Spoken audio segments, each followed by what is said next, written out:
Bed wetting അഥവാ ഉറക്കത്തിൽ മൂത്രമൊഴിക്കുന്ന ബുദ്ധിമുട്ടായിട്ട് അസുഖമായിട്ട് ഒരു മോന് കൈമാസം ഒ പിയിൽ വന്നിട്ടുണ്ടായിരുന്നു. 5ാം ക്ലാസ്സിൽ പഠിക്കുന്ന ഒരു മോനാണ്. നിരന്തരമായിട്ട് ഈ ഒരു ബുദ്ധിമുട്ട് അനുഭവിക്കുന്നുണ്ട്. അപ്പം ഉമ്മയുടെ കൂടെയാണ് വന്നത്. ഈ ഹിസ്റ്ററി എടുക്കുന്ന സമയത്ത് ഉമ്മയുടെ വീട്ടിലായിട്ട് സംസാരിച്ച സമയത്ത് ഒത്തിരി കാര്യങ്ങൾ അവർ ഷെയർ ചെയ്യുന്നതായി. എന്താണെന്ന് വെച്ചാൽ മോന് ഇരുട്ടിനെ പേടിയാണ്, ഒറ്റയ്ക്ക് ഇരിക്കാൻ പേടിയാണ്, കിടക്കുമ്പോൾ ആരെങ്കിലും കൂടെ വേണം, അങ്ങനെ കുറച്ച് കാര്യങ്ങൾ അനുഭവിക്കുന്നുണ്ട്. അപ്പം ആ ഒരു 3-4 വയസ്സിലെ ഏജിലേക്ക് നമ്മൾ ശരിക്കും ആ ഏജിലേക്ക് പോയ സമയത്ത് ആ കാര്യങ്ങളൊക്കെ ചോദിച്ചറിഞ്ഞപ്പം അവർ പറഞ്ഞതെന്ന് വെച്ചാൽ ഒരു ശരിക്കും സെക്ഷൽ അബ്യൂസിന് മോന് വിധേയമായിട്ടുണ്ട്.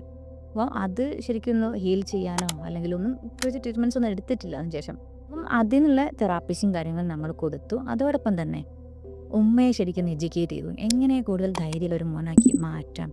ഉറങ്ങുന്ന സമയത്ത് വളരെ പവർഫുൾ അഫർമേഷൻസ് കൊടുത്തുകൊണ്ട് ആ ഡീപ്പ് സ്ലീപ്പിലേക്ക് പോകുന്ന ആ സമയത്ത് നല്ല ഉറക്കം കിട്ടാനും അതേപോലെ തന്നെ കോൺഫിഡൻസ് വർദ്ധിക്കാനുള്ള പവർഫുൾ വേർഡ്സ് കൊടുക്കാൻ ഓൾമോസ്റ്റ് എല്ലാ ദിവസവും മൂത്രമൊഴിച്ച് പോകുന്നുണ്ട്. എന്നാൽ നമ്മളെടുത്തു ആ ദിവസം കൺസൾട്ടൻറ്റ് വന്നതിന് ശേഷം നമ്മളൊരു ചാർട്ട് കൊടുത്തു. അപ്പം ഒരു മന്ത്ലി ചാർട്ടാണ്. മൂത്രമൊഴിക്കുന്ന ദിവസങ്ങളിൽ ജസ്റ്റ് ഒരു മൂൺ പോലെ എന്ന് വരയ്ക്കാം. മൂത്രമൊഴിക്കാത്ത ദിവസങ്ങളിൽ ഒരു സ്റ്റാർ ഇട്ട് കൊടുക്കുക. അപ്പം ഒരു മാസത്തിന് ശേഷം ആൾ വന്ന സമയത്ത് 4 മൂണ് മാത്രമാണ് ഉണ്ടായിട്ടുള്ളത്. ബാക്കിയൊക്കെ സ്റ്റാറാണ്. അത്രയും ഇമ്പ്രൂവ്മെൻറ്റ്സ് വന്നിട്ടുണ്ടായിരുന്നു.